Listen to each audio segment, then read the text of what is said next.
Performance અહીંયા બેઠેલા બધા જ લોકોના ઘરની અંદર બાળક હશે.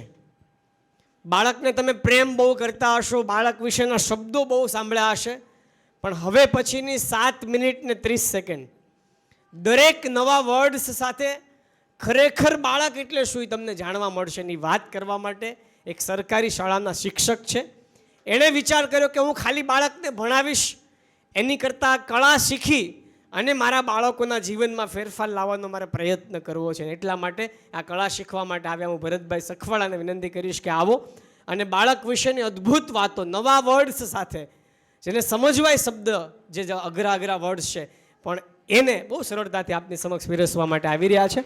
ભરતભાઈ તાળીઓના નાદથી વધાવીએ.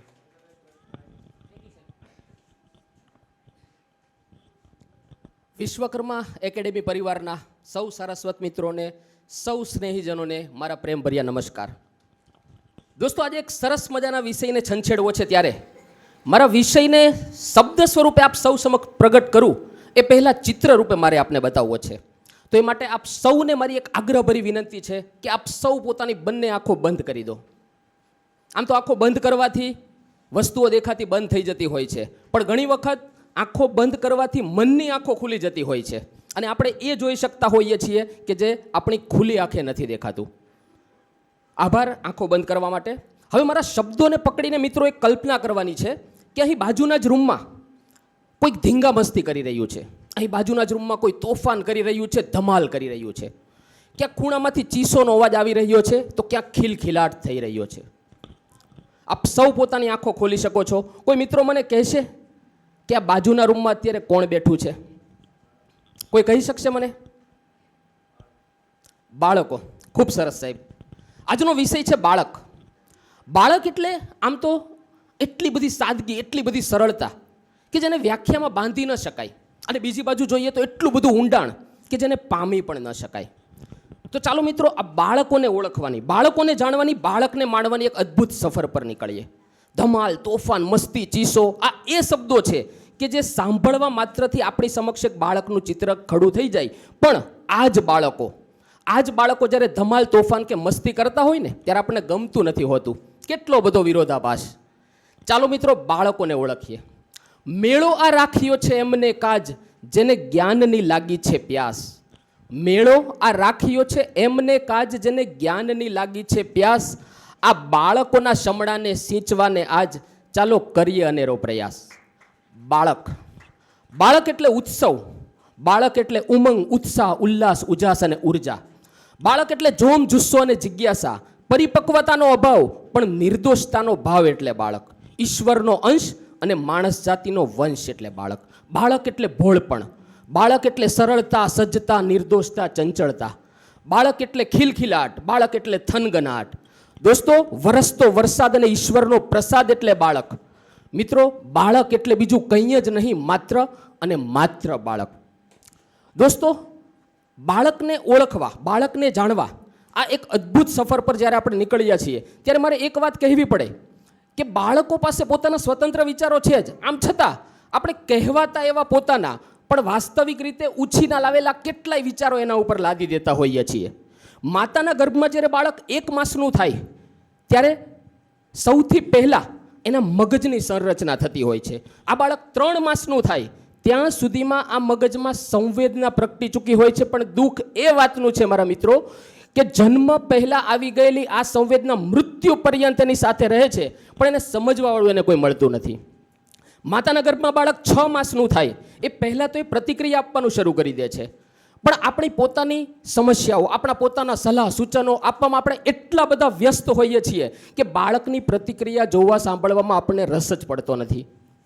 પ્રેગ્નન્સી સ્ટ્રીપ પર જ્યારે પહેલી વખત એક લાલ લીટી રૂપે બાળક નજરે પડે ને ત્યારે માતા અને પિતાના મુખ પર એક ગજબનું સ્મિત આવી જતું હોય છે.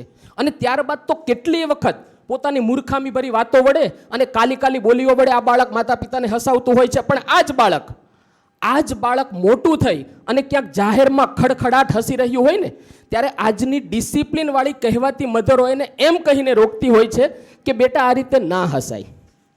દોસ્તો, હસવા માટે પણ આપણે લિમિટેશનો બાંધી છે, અરે રમવા માટે પણ આપણે સિસ્ટમો બનાવી છે. અરે સિસ્ટમની બહાર નીકળીને થોડા હળવા થવું છે એટલે તો યાર રમવા જવું છે. હવે એમાં પછી સિસ્ટમ ક્યાં લાવશો તમે? તો ચાલો મિત્રો બાળકને ઓળખીએ. એ બાળક કે જે આપણા ઘરે છે, આપણું છે, આપણું પોતાનું છે. મિત્રો મનુષ્યમાં કદાચ એક બાળકને હસતા શીખવવાની ક્ષમતા, સામર્થ્ય કે એબિલિટી હશે જ નહીં. એટલે જ ઈશ્વરે બાય ડિફોલ્ટ એ બાળકને હસતું આ પૃથ્વી પર મોકલ્યું છે. આપ સમજી શકો છો કે હું શું કહેવા માંગુ છું. આ બાય ડિફોલ્ટ હસતું એટલા માટે મોકલ્યું છે કે આપણી પાસે એક ક્ષમતા, એબિલિટી જ નથી. એક નાનકડું એવું બાળક કે જેને તમે ક્યારેય ઓળખતા નથી, ક્યારેય જોયું નથી, એ બાળક સામે એક સરસ મજાનું સ્મિત કરશો ને તો એ આ સ્મિતનો પ્રત્યુત્તર સ્મિત રૂપે જ આપશે. અને એ જ બાળક સામે તમે ગુસ્સો કરશો, આંખો બતાવશો તો એ બાળક રડી પડે છે. જે બાળક વિશ્વની કોઈ ભાષા જાણતું નથી એ બાળક હાસ્યની ભાષા સમજે છે, હાસ્યની ભાષા જાણે છે. મિત્રો જીવનને ક્યારેય આપણે કાલ્પનિક દિવાલો વચ્ચે કેદ કરીને રાખી દીધું છે. સિસ્ટેમેટિક જીવન જીવવાની લાલસામાં જીવન જેવું કંઈ બચ્યું જ નથી. જીવન ક્યારેય સીધી રેખામાં ન હોઈ શકે. જો તમને વિશ્વાસ ના આવતો હોય તો કાર્ડિયોગ્રામની વાંકી ચૂકી લીટીને જ જોઈ લ્યો. અને આ લીટીને સીધી કરવા માટેનો પ્રયત્ન એટલે જીવનને મૃત્યુ તરફ લઈ જવાની ચેષ્ટા. બાળકની સૌથી મોટી નેગેટિવિટી શું છે ખબર છે દોસ્તો? સૌથી મોટી નેગેટિવિટી એ છે કે બાળક ભૂલી જાય છે. અભ્યાસની બાબતો હોય, તમારી શીખવેલી બાબતો હોય, તમારા સલાહ, સૂચનો, શિખામણો, આ બધું જ ભૂલી જાય છે. પણ બાળકની સૌથી મોટી પોઝિટિવિટી પણ એ જ છે કે એ ભૂલી જાય છે. તમારી શિક્ષા, તમારો માર, તમારો ઠપકો, તમારો ગુસ્સો, તમારા એ બધા જ વચનો કે જે તમે ક્યારેય નથી પાળી શક્યા, આ બધું જ ભૂલી અને હર્ષભેર એક સરસ મજાના સ્મિત સાથે બે હાથ ખુલ્લા રાખીને તમને વધાવવા માટે જે તત્પર હોય છે ને એ છે તમારું બાળક. શું મિત્રો તમારા અને મારામાં આ ક્ષમતા, આ સામર્થ્ય, આ શક્તિ છે કે આટલું બધું ભૂલી અને આપણે કોઈકને મુક્ત મને વધાવી શકીએ? કદાચ નહીં. તો પછી મિત્રો સમજદાર કોણ, હું અને તમે કે પછી આપણા બાળકો? દોસ્તો બાળકોને હેન્ડલ કરવા માટે કોઈ ઊંડા જ્ઞાન, કોઈ ચાઇલ્ડ સાયકોલોજી કે ફિલોસોફીને સમજવાની જરૂર નથી. બાળકને માત્ર અને માત્ર બાળક બનીને સમજી શકાય. ક્યારેક બાળકના વ્યક્તિત્વના ઊંડાણમાં જઈને જો ડોક્યું કરશો ને તો ખ્યાલ પડશે કે કેટલું બધું દર્દ, કેટલી બધી પીડા લઈને બેઠું છે. પેલા ગુજરાતીના ટીચરને એના અક્ષર ગમતા નથી તો મમ્મીને એનો મોટો અવાજ ગમતો નથી. પેલા સવિતા માસીને એનું વર્તન ગમતું નથી તો પેલા મોહન કાકાને એનો સ્વભાવ ગમતો નથી. પણ તમને સાચું કહું ને તો જો એ બાળકને પૂછો ને તો એ બાળકને આખા મોહન કાકા જ ગમતા નથી. પણ એનું સાંભળશે કોણ? હું અને તમે તો બિલકુલ નહીં. મિત્રો તમે ક્યાંય સોનાના સળિયા કે પછી લોખંડના ઘરેણા જોયા છે? તમે ક્યાંય ખોબામાં ભરેલી હવા કે ફુગ્ગામાં ભરેલી માટી જોઈ છે? નહીં ને. તો પછી આવી અપેક્ષા આપણા બાળકો પાસે શું કામ? જો એ લોખંડ હશે તો કોઈ ઇમારતના પાયામાં જશે. જો એ સોનું હશે તો કોઈ ઈશ્વરના ગળાનો હાર બનશે. જો એ માટી હશે તો કોઈ ગરીબના ઘરનો ચૂલો બનવાનું પસંદ કરશે. અને જો એ હવા હશે ને તો કોઈ શ્રીમંત વ્યક્તિના મનને ફૂલવવા કરતાં કોઈ નિર્દોષ બાળકના ફુગ્ગામાં સમય જવાનું પસંદ કરશે. પણ એની રીતે, એના સમયે. હું અને તમે કહો એમ નહીં. દોસ્તો વિચાર તો કરો, જે બાળકને મેળવવા માટે, જે બાળકને પામવા માટે તમે અને મેં કેટલીય માનતાઓ કરી છે ને એ બાળકની એક વાત આપણે આજે માનતા નથી. આનાથી વધારે પીડાદાયક વસ્તુ શું હોઈ શકે? પૃથ્વી પર જંતુ દરેક નવું બાળક પોતાની સાથે એ વાતનો સંદેશો લઈને આવે છે કે ઈશ્વર હજુ માણસથી કંટાળ્યો નથી. પણ એટલું હું ચોક્કસપણે કહી શકું કે ઈશ્વર માણસથી દુઃખી તો ચોક્કસ થયો છે. દોસ્તો આજના સાંપ્રત સમયમાં જો એક માતા પિતા દ્વારા, આજના આધુનિક સમાજ દ્વારા જો બાળકની વ્યાખ્યા આપવામાં આવે ને તો આ વ્યાખ્યા બહુ કડવી લાગશે તમને. કદાચ આ વ્યાખ્યા આપવા માટે મારા શબ્દો ઉપરથી મારે વિનય અને વિવેકના કપડાં ઉતારીને વાત કરવું પડે તો હું એવું કહીશ કે આજના સમાજ, આજના માતા પિતાના માટે બાળક એટલે ટેલેન્ટ. બાળક એટલે માત્ર સ્કિલ નહીં, સ્કિલ્સનો સમૂહ. બાળક એટલે ઓછામાં ઓછા 95%. બાળક એટલે ભવિષ્યમાં દેખાતો 5 આંકડાનો પગાર.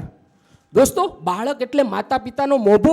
અરે બાળક એટલે શક્ય હોય ત્યાં સુધી દીકરો, શક્ય હોય ત્યાં સુધી. બાળક એટલે વધારે કંઈ નહીં. બાજુમાં રહેતા ચિંટુ જેવો સ્વભાવ હોય, શેરીમાં રહેતી રિંકી જેટલું ટેલેન્ટ હોય અને મંજુ માસીના મયંક જેટલા ટકા હોય. બસ આટલું જ. આટલી જ અપેક્ષાઓ લઈને આપણે બેઠા છીએ. મિત્રો કેટલી ડિમાન્ડો, કેટલી અપેક્ષાઓ છે આપણી. બાળકના ખભા પરથી જો માતા અને પિતા ઉતરી જાય, એને ઉડવાની, વિસ્તરવા, ખીલવાની જો એક તક આપીએ ને તો આ બાળક ઘણી ઊંચી ઉડાન ભરી શકે એમ છે. આપણે મિત્રો બાળકને પર્વતની ચોટી ઉપર બેસાડવો છે. ખરેખર બાળક આસમાનની ઊંચાઈઓ આંબી શકે એટલી ક્ષમતા ધરાવે છે. બચ્ચો કે છોટે હાથોं को चांद सितारे छूने दो, बच्चों के छोटे हाथों को चांद सितारे छूने दो, 2-4 किताबें पढ़ के वो भी हम जैसे हो जाएंगे. મિત્રો, બાળકો માટે અનેક તકો છે. એમને અવકાશ આપીએ, એમને આકાશ આપીએ અને એ સ્વતંત્રતા આપીએ કે જેનાથી એ વિશ્વની ઊંચી ઉડાનો ભરી શકે. હે અંધેરી રાત પર દિયા જલાના કબ મના હે. મિત્રો, આખા વિશ્વમાં અંધકાર છવાયેલો છે, પણ આપણા મનમાં વિચારનો એક એવો દીપ પ્રગટાવીએ કે જેનાથી આપણા પોતાના બાળકનો વિકાસ થઈ શકે. મારી વાત અહીં પૂરી કરી રહ્યો છું, પણ મારા વિચારો ઉપર વિચારવાની અહીંથી શરૂઆત થઈ છે. મારી વાત પ્રસ્તુત કરવા બદલ, સાંભળવા બદલ આપ સૌનો ખૂબ ખૂબ આભાર. Thank you very much.